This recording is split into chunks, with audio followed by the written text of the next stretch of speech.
I'm afraid I didn't brought much sunshine substantively either with me here today. What I'm going to talk about, which is the European economy, where I think it stands right now, and where I think it's heading. Of course, in the broader context of political revolts like Brexit, the election of Donald Trump in the United States, and of course, other revolts that we have seen across Europe, which may not have manifested themselves, at least not so far, in elections of new governments or new political leaders that are clearly outside the central space of what we previously might have called accepted politics. I'm going to give you a couple of observations, perhaps theses about where we stand and where we're going. Some of them may be more sort of statements of facts rather than speculations about the futures, but others are certainly going to err on the side of, trying to figure out where politics will be taking us in future in this part of the world, and how the performance of the economy and how the economy works will influence that. The politics of it, I think, is pretty clear, and I think it's fair to say that for the past 10 years, the way that politics and political institutions behave, including central banks, of course, have been the dominating factors of economic performance in the entire Western world, and of course even beyond that. At least for me, I was brought up in my thinking about the economy and thinking about the politics in sort of trying to envisage an economy where politics and the behavior of political institutions shouldn't be a decisive factor for what happened. The role of central banks were to be insignificant, to guide and perhaps steer the economy in a very subtle, almost disguised way, without moving markets, without moving the direction of entire economies. Similarly, politics, of course, has always played a role in shaping regulations and shaping taxes, the welfare state, and other things, and in that sense always had an influence on the way the economy worked. But at the same time, for a couple of decades, we had a consensus where many political parties and many different political thinkers conformed to an idea about the economy which was going to be less guided by at least discretionary or flexible political decision-making. It was more focused on the importance of institutions, the importance of rules, and not so much guiding or managing the economy in that old type of stop-go fashion that we were used to in this part of the world in the 1960s and the 1970s, to some extent in the 1980s. But politics have returned, and returned visibly to the entire performance of the economy, and we have been living through almost 10 years now since the eruption of the crisis in the autumn of 2007, with the Lehman crisis coming in 2008, where the actions of governments, the way they have shaped decisions about fiscal deficits, the way central banks have decided how much money that is going to be injected into the economy, have largely been the major forces of our economic direction. The title, speaking about the economy in the age of Brexit and Trump, of course, suggests that not just that there has been a long-term change, but that in the course of the past year, from June 23rd last year, when Britain voted to leave the EU, until today, that there are even stronger forces at play that's going to change the economy even more. And perhaps not only change the European economy, but to change the European project the European Union, the idea that has guided much of the thinking about the EU's future over the past decades. I think this is the case, but I, at the same time, would like to caution the idea that Brexit and Trump have changed much of the direction of the EU. The problem, I think, that has been facing EU for quite some time is a problem of legitimacy, connecting to what Lena said initially about how do you merge the notion of not just the global economy, but globalized identities, global perception about common problems with the actual institutions, the political institutions that have been established in order to respond to them.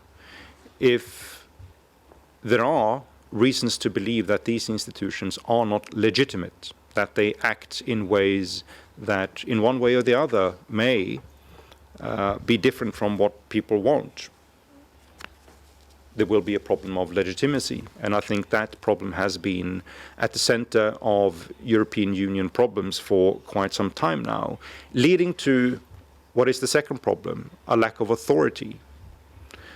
And lack of authority doesn't mean an absence of authoritarianism. It means that we don't have political decision makers, neither in Brussels nor in key political capitals in Europe, that are confident about sharing sovereignty, making decisions at that political level in a way that is going to be not just effective, but also be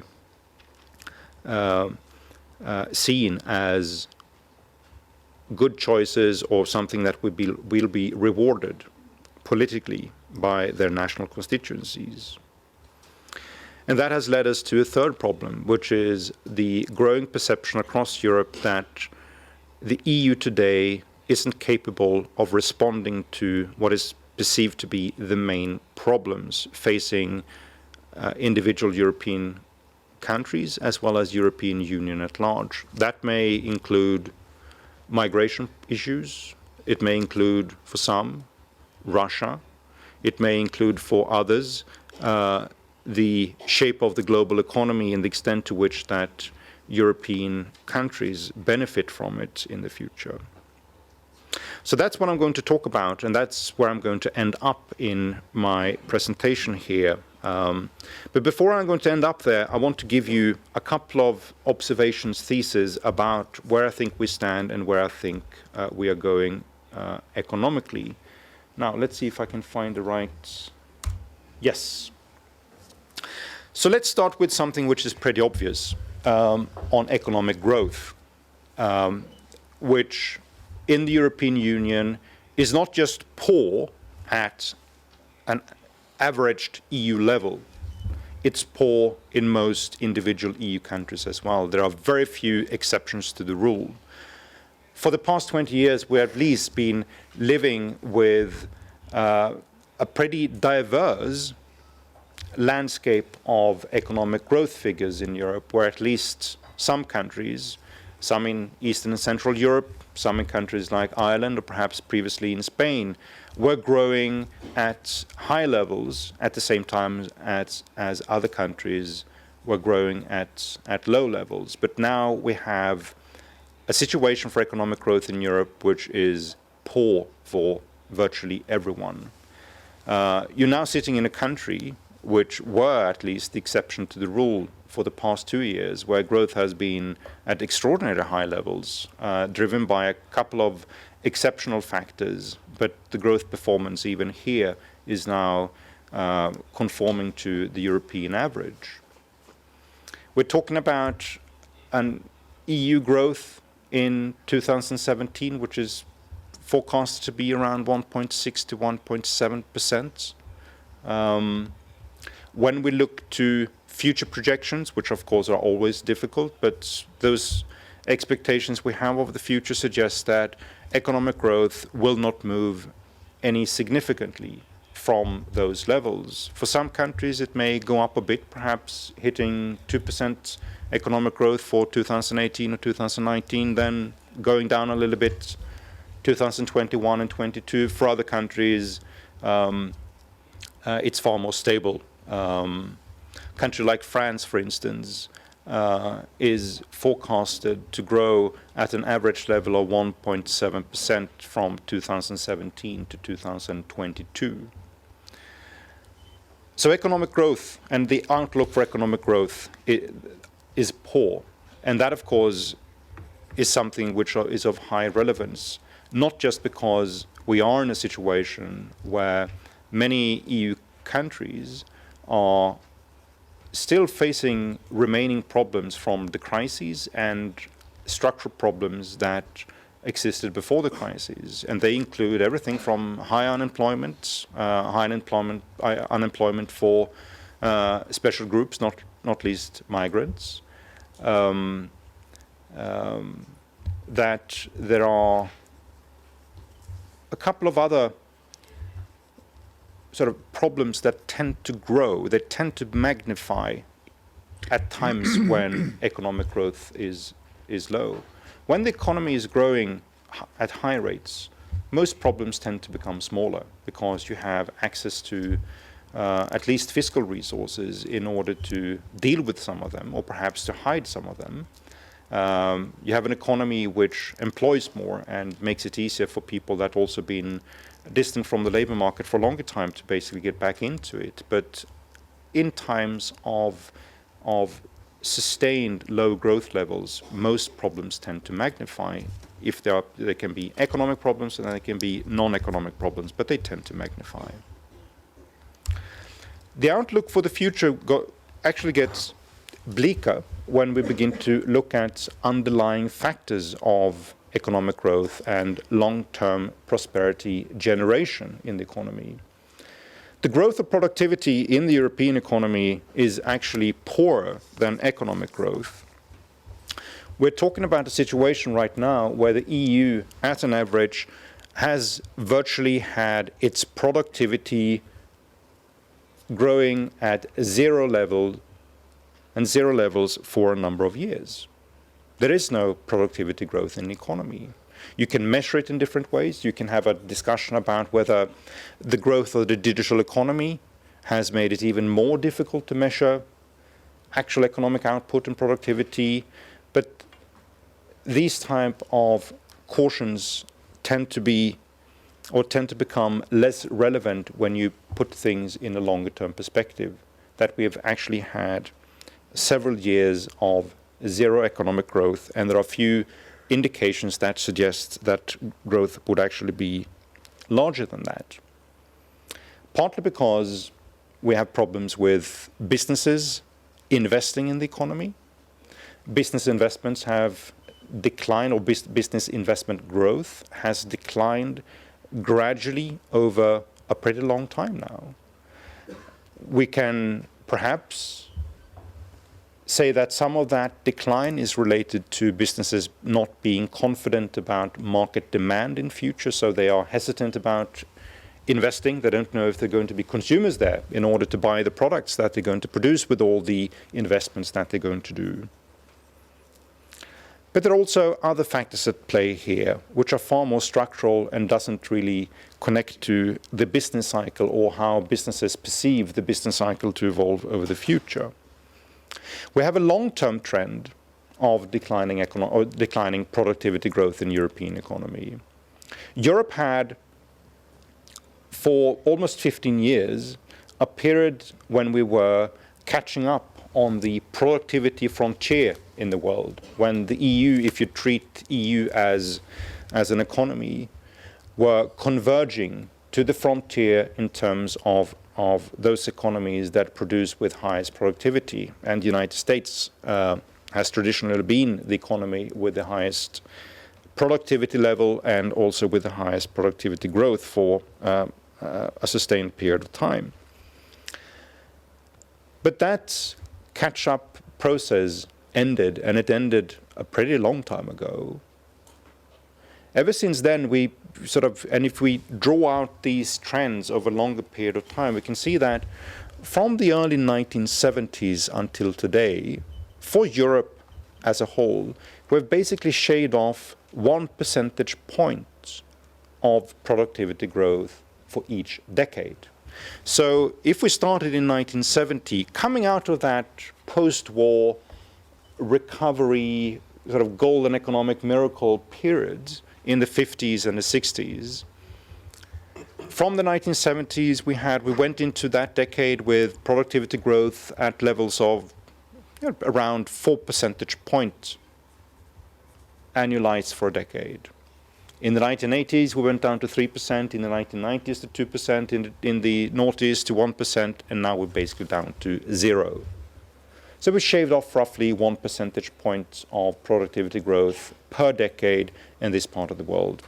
United States it's not very much different, even if the productivity cycle has been somewhat different there than in Europe. But it's basically seen the same type of decade by decade long-term trend of its productivity growth.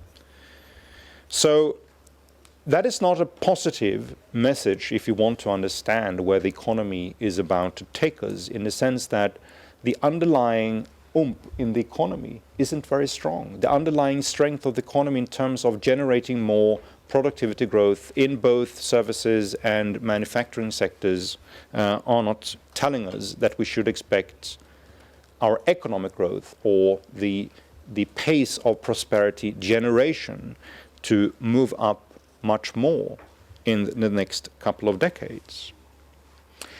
If we look to another factor which has been very important for driving economic growth in Europe, and that's been trade, and you can call it the economics of specialization or the economics of Adam Smith.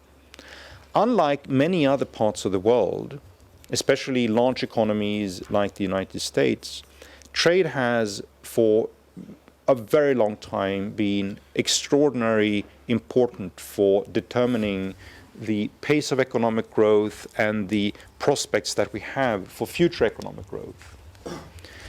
Europe has been an economy driven by specialization, increasing specialization in that ancient formula delivered by Adam Smith in 1776. Other economies have been powered by, of course, also trade, but also many other factors.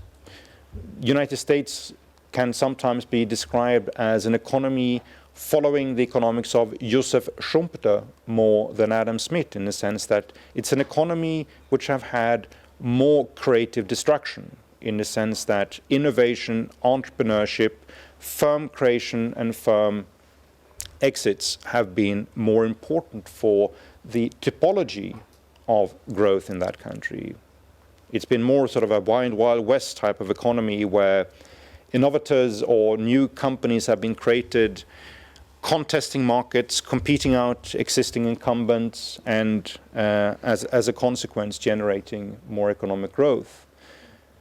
Europe has had, of course, an element of that sort of growth as well, but the European economy has also been more traditional in the sense that incumbents have remained in place and that they have adapted, adjusted, responded to changes in technology, changes in innovation by not going out of business, but by changing the product portfolio and becoming companies that are different from the ones they were when they were created. But trade no longer powers economic growth to the extent it did over the past 50 years. The World Trade Organization recently reported that trade growth in the world in 2016 was 1.3%, which is roughly 1/3 of the average world trade growth for the past 40 years. Traditionally, we had a formula which was that trade growth in the world was going to be at least twice the size of economic growth. In good years, it was going to be 3 times the size of economic growth. But now, trade growth is about 1/3 of what global economic growth was in 2016.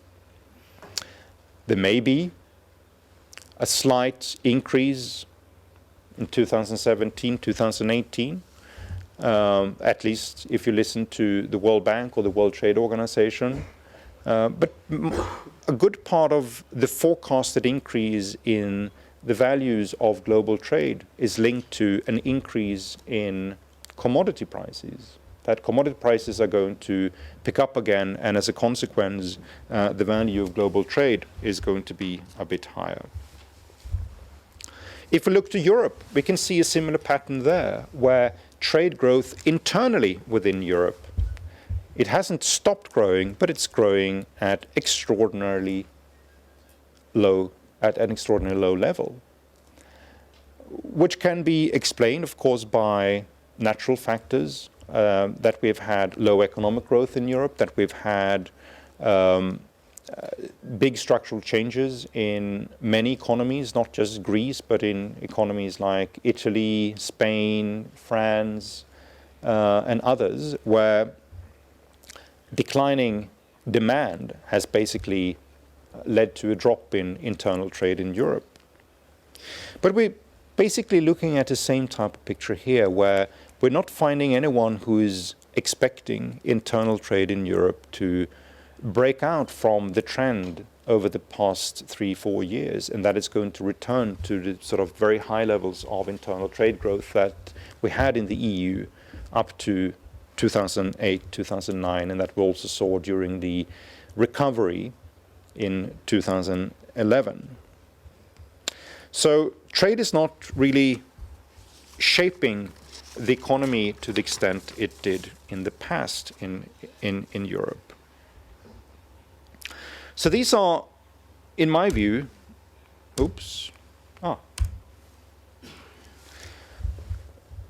two important forces in order to understand whether we think about the direction of the European economy as sort of going in a very positive direction, or if we think that we are roughly going to have, over the next couple of years, at least perhaps for a longer period of time, which I'm going to come into next, but at least for the next couple of years, whether we're going to basically grow and have a direction of our economic performance which is pretty much similar to what we've had over the past years. Now, there is an expectation out there that the European economy, like any other economy in the world, is about to radically change direction because of a lot of changes in technology. You've all followed the big debates around robotics, automation, digitalization, artificial intelligence, and what those new technologies will do in terms of generating new innovation and generating a completely different direction for the economy as well. I'm very skeptical about that proposition. I'm very skeptical about the notion that we are on the threshold of an amazing period of rapid technological change in the economy, which is going to have huge impact, not just on jobs, but on how the economy performs in a more general sense.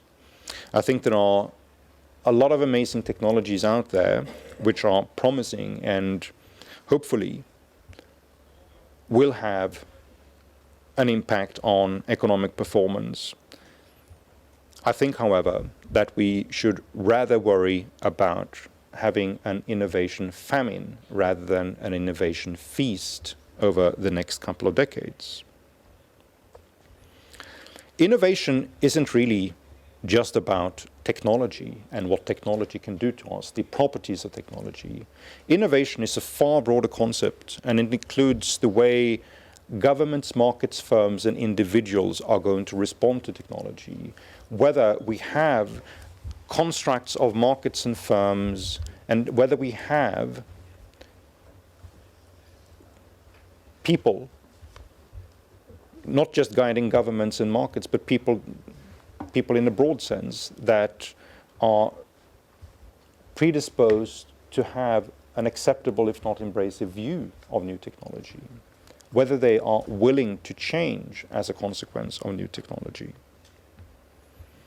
My thesis, and I've just released a book about this called The Innovation Illusion. I don't have a copy here to show you, but in the event that one of you would be interested to learn more about my thinking, I suggest you read that book, but my thesis is basically that we have an economy which is programmed for a slowdown, which is programmed for being less adaptive to what new technologies actually can do.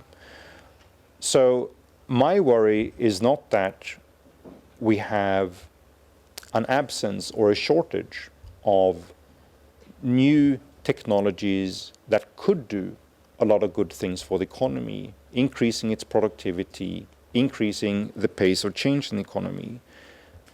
My thesis is rather that our institutions, our firms, and our people don't like the idea anymore of rapid change in the economy and will act to slow it down. We have markets in Europe, as well as in the United States, which has become less dynamic. We have lower creation of new firms, and we have fewer companies going out of business today than we've had in previous decades. When we look at churn rates of jobs, how many new jobs are being created, or how many new jobs are being destructed every month, every year, we see that those rates are going down. There are fewer jobs being destructed over the past 5 years than there were in the beginning of the 2000s, or in the middle of the 1990s, or in the late 1980s. We see much less firm dynamism in a general sense in companies or markets increasingly being dominated by large firms with a lot of incumbency advantages, and they use those advantages in order to slow down competition and reduce the opportunities for new entrepreneurs with new technologies to contest markets. We see that regulations are becoming far more restrictive to new entrepreneurs that want to contest markets with new technologies, especially if those new technologies are a bit unknown. If we talk about technologies that haven't been thoroughly regulated in the past. And of course, we're seeing generally an age typology of our markets, which is heavily moving in the direction of the silver or the gray-haired people. In a sense, let's see. So we're seeing a shift in market behavior, a shift in consumer demand, and a shift in other ways which is highly connected to changes in demography. And those changes in demography are stronger in Europe than they are in America. There are other parts of the world which are also seeing big changes in demography and how that influences economic performance. Countries like Japan, countries like China. But demography here comes in my view, in two different ways. The first is what I'm calling here the silver takeover of capitalism.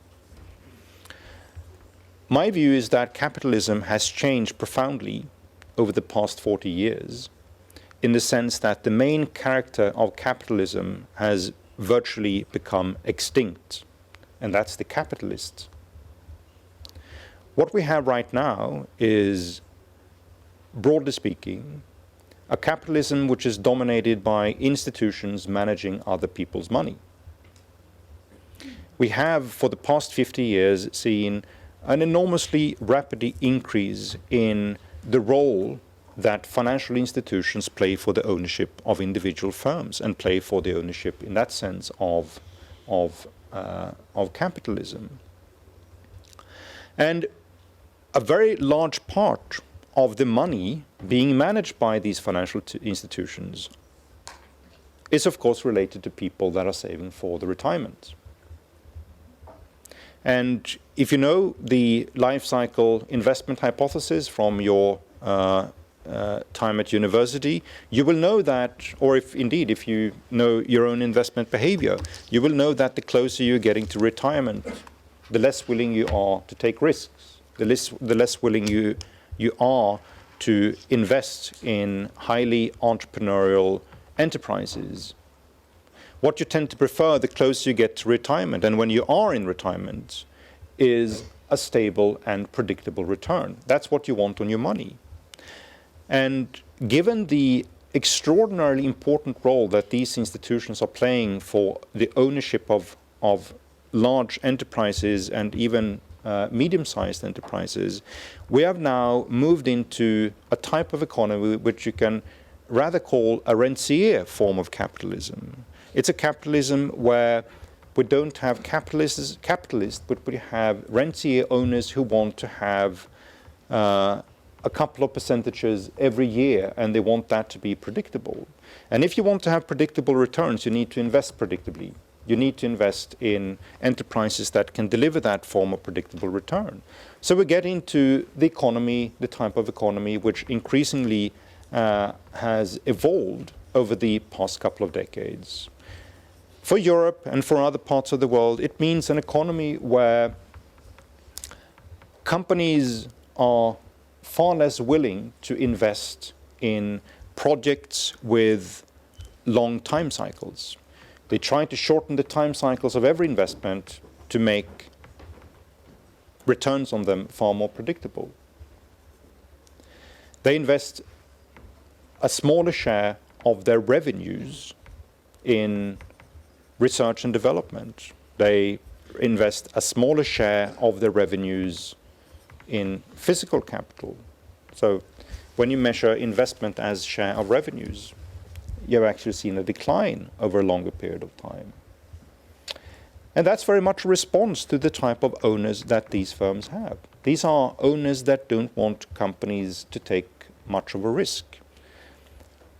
So this silver takeover of capitalism itself, I think, is to a large part one of the factors which helps to explain why we've seen this gradual slowdown of productivity, of economic growth, and also why I think that we shouldn't expect growth or the underlying strength of the economy to change profoundly over the next couple of decades, because the expectations based on demography are telling us that it's in fact will get worse, that a larger part of not just savings, but a larger part of our economy, or a larger part of our societies will be silver-haired.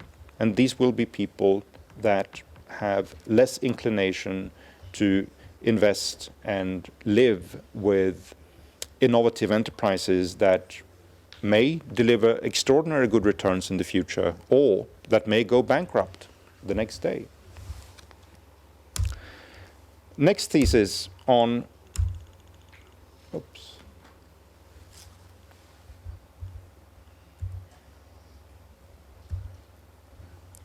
demography, which is the silver takeover of politics.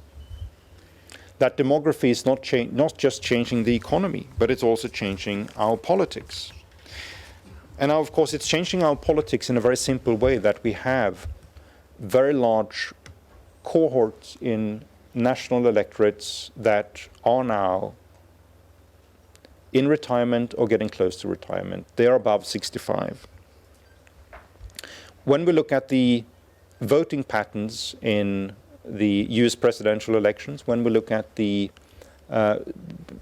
sociology of the Brexit referendum in the UK, when we look at what we think happened in France just 2 days ago in the election there, we can see that older people tend to have preferences for political choices which are more expressive authoritarian type of values. So they like a certain type of nationalism which is exclusive, which tends to put a political premium on what makes us different rather than what makes us similar, on issues, of course, of migrants and immigrants, on issues about crime and punishment. We're seeing a politics in Europe which is increasingly sort of occupied with both issues of redistribution, the sense that many people in that age cohort, even if they are asset strong and have far better economic conditions than younger people, they tend to be fearful of whether they're going to get a pension in the future or whether there's going to be money to pay for elderly care, for hospital care. And they vote increasingly in order to either get or to maintain different redistributive advantages that these generations have had. So we have the politics of redistribution there, but we also have the politics of retribution, that we are now looking at type of voters with significant capacities to change the outcome of elections, which tend to have views on politics which we can classify as being close to the idea of retribution. That not just there has to be a price to pay for national elites that they think have misbehaved, that either in other institutions and other forms of government representatives are lacking in authority and should be punished for it. So this silver takeover of politics, I think, leads us even more in a direction where our economies are going to become less open and less sort of embracive of big change. We're probably looking towards a politics where classic economic regulations, classic regulations of science, of technology, will become more restrictive in future. If you go to a country like Germany, for instance, and just talk to elderly people about what do you think about GMOs, or what do you think about pesticides, the use of them in food farming, etc., and you're going to find views and perceptions that are highly anti-scientific.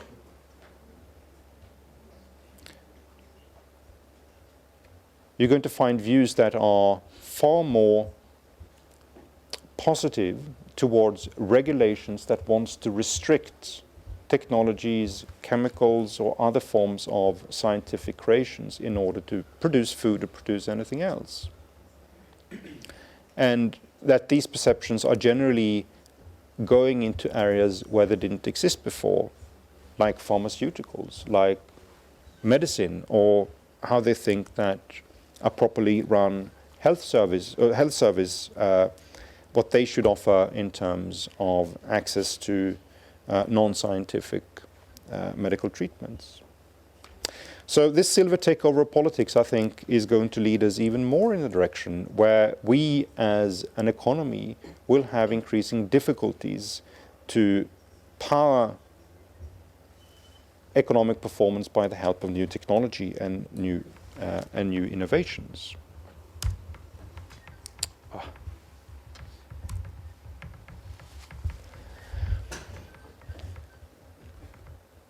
I'm not saying that the example of Brexit or Trump is going to guide or is going to tell us what the outcomes of other elections are going to be. Nor do I think that the Brexit referendum or the election of Trump will have that much of an impact on the European Union in the future.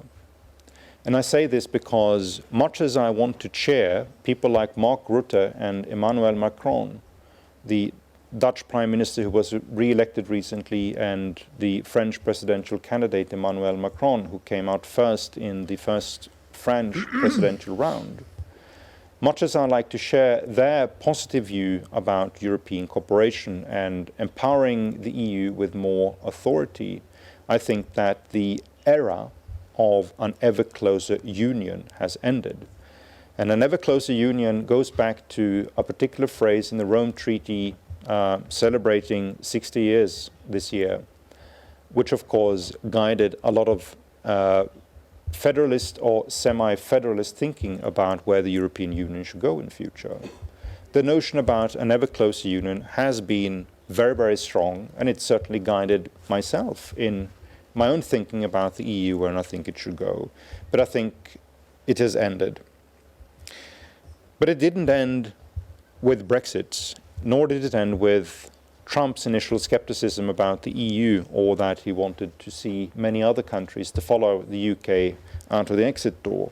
I think it ended far earlier than that, and I think we saw a manifestation of it almost 15 years ago when both France and the Netherlands voted against the constitutional treaty and basically gave an early warning about declining electoral support for anything that suggested a deeper form of federalism. I think the EU has now moved into a type of political culture that I would call, purely transactional, where we see much less of the type of visionary generosity that guided a lot of the thinking about European Union's future over several decades, from 1958 up to at least the late 1990s, that guided not just sort of the expansion of the EU to East and Central European countries, but that guided much of the more thinking around functional policies, that countries, and not just Germany, could accept the proposition that we may not be the direct beneficiary of a policy right now, but we think that the changes that will happen and the way they will evolve over a longer period of time also is going to be positive for us, even if we are not going to find that a cost-benefit analysis for the short term is going to deliver what we like. But we don't see that type of visionary generosity anymore. We don't see people that are willing to invest political capital in an idea in order to generate benefits for the long-term future, but benefits that may not be here, or indeed costs that may be here right now. This doesn't mean that the idea of EU has died. It just means that it has become very different.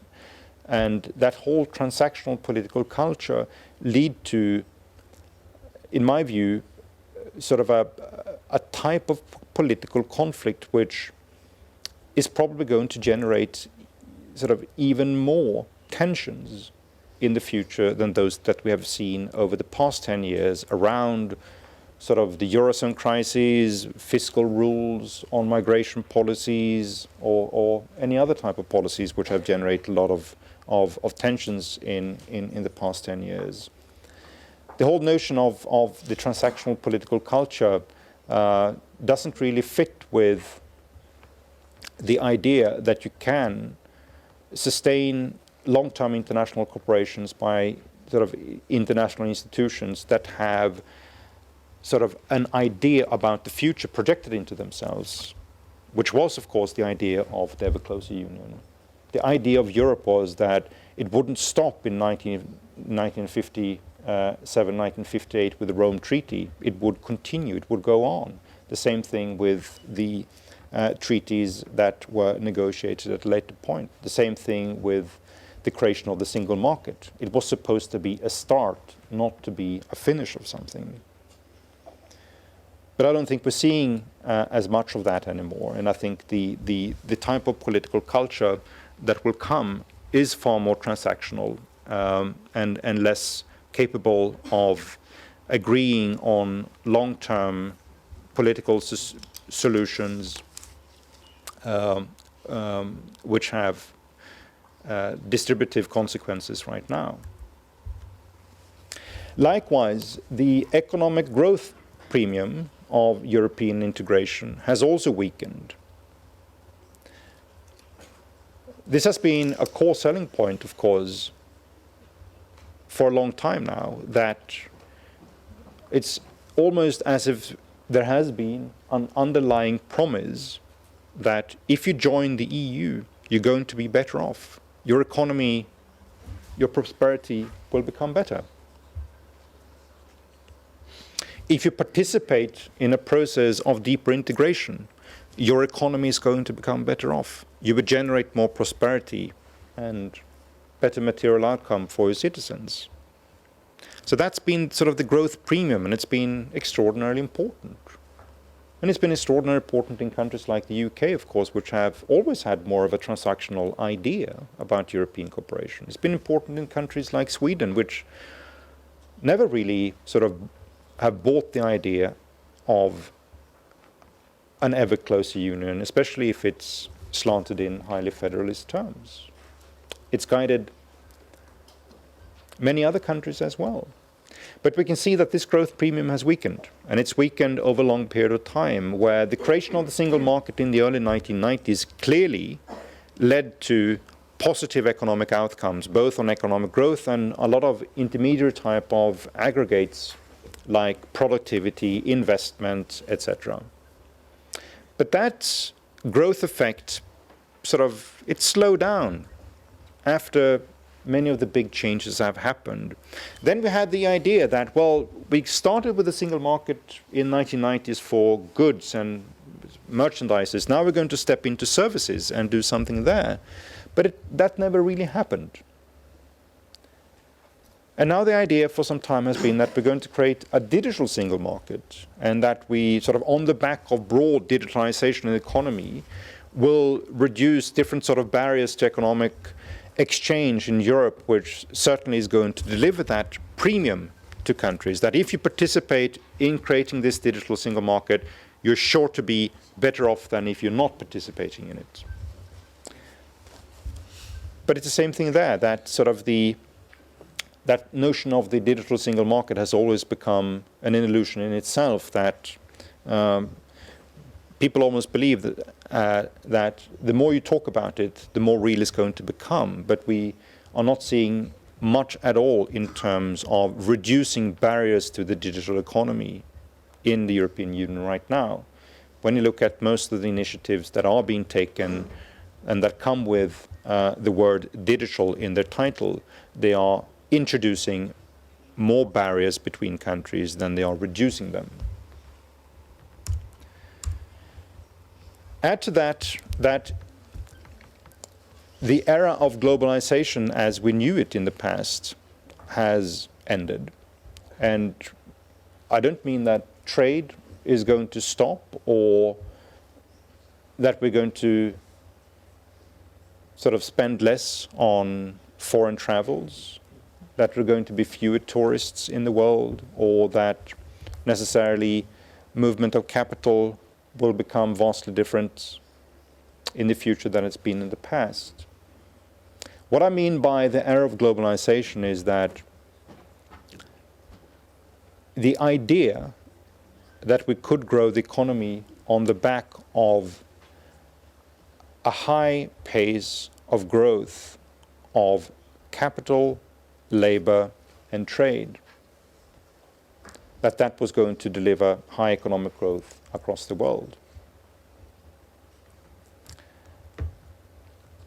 We don't have a new China on the doorstep to the world economy.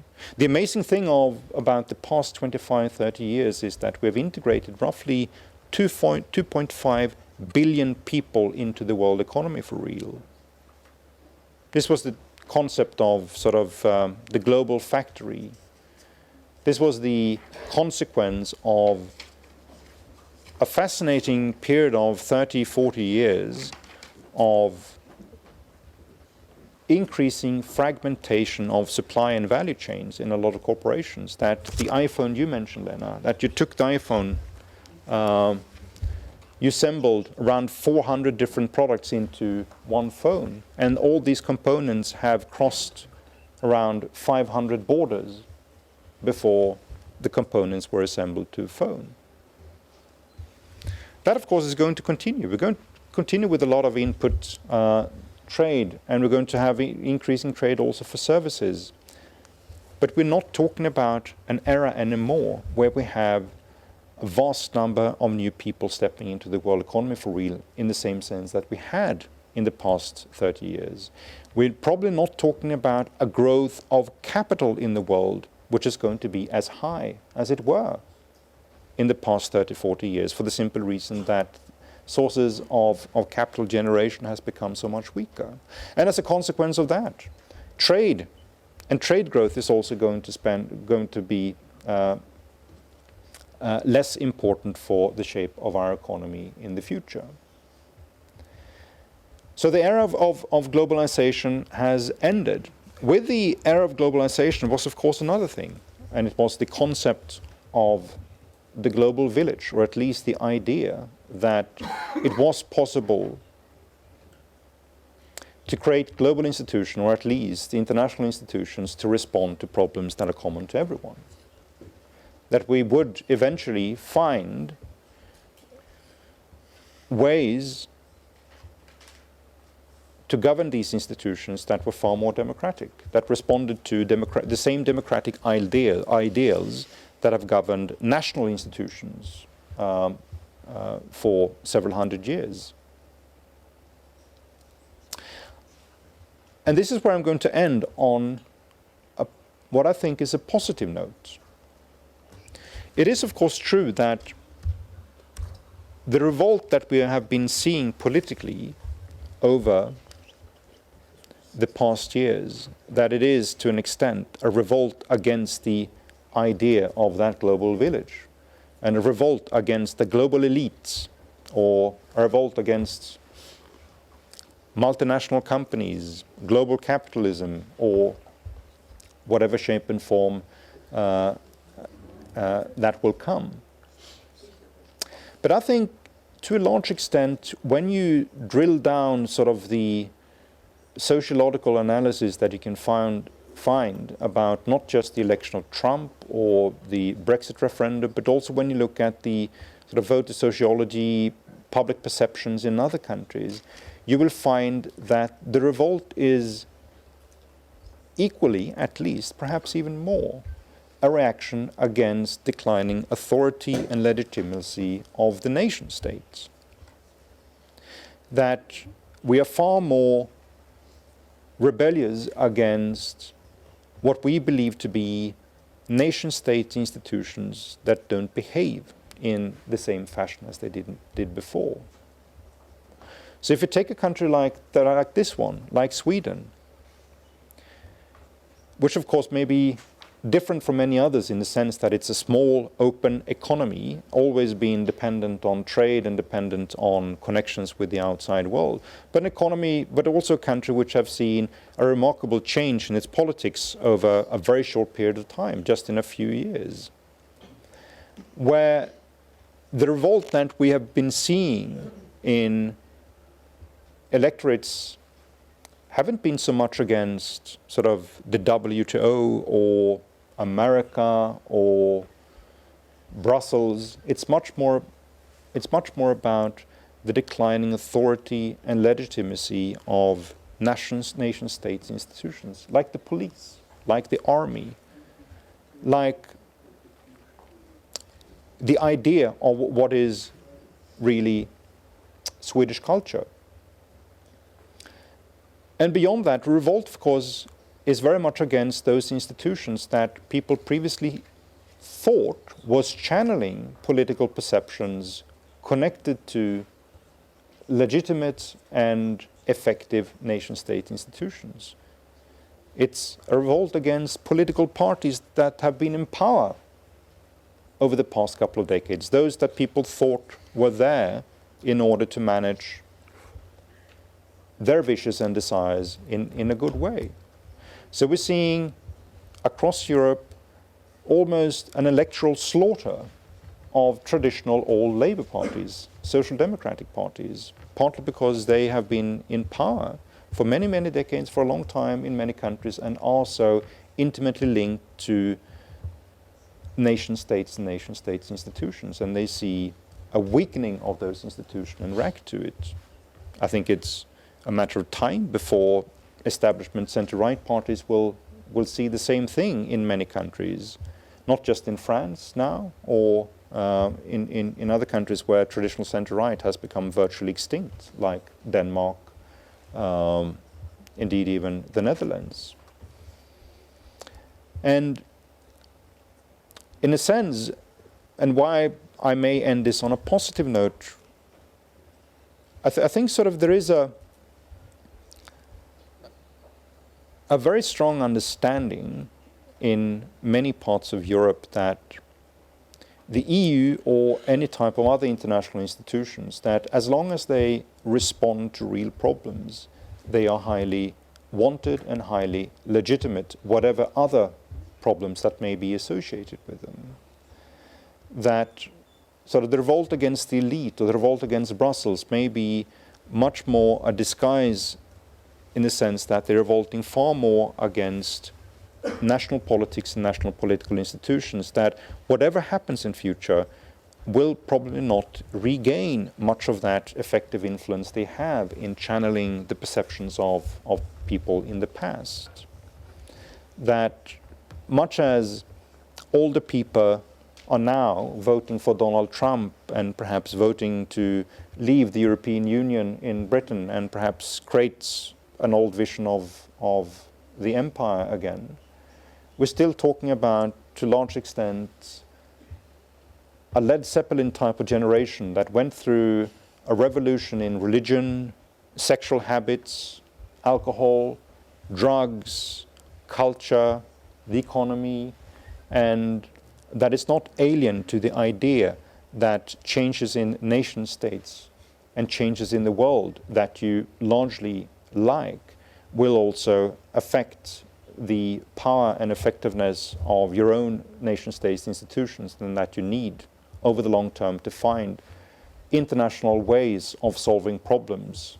And if one of these options will be the EU, then it may not be a very bad idea, even for those people that electorally, in the past year at least, have signaled something completely different. All right, that's where I'm going to end, hopefully on a positive note.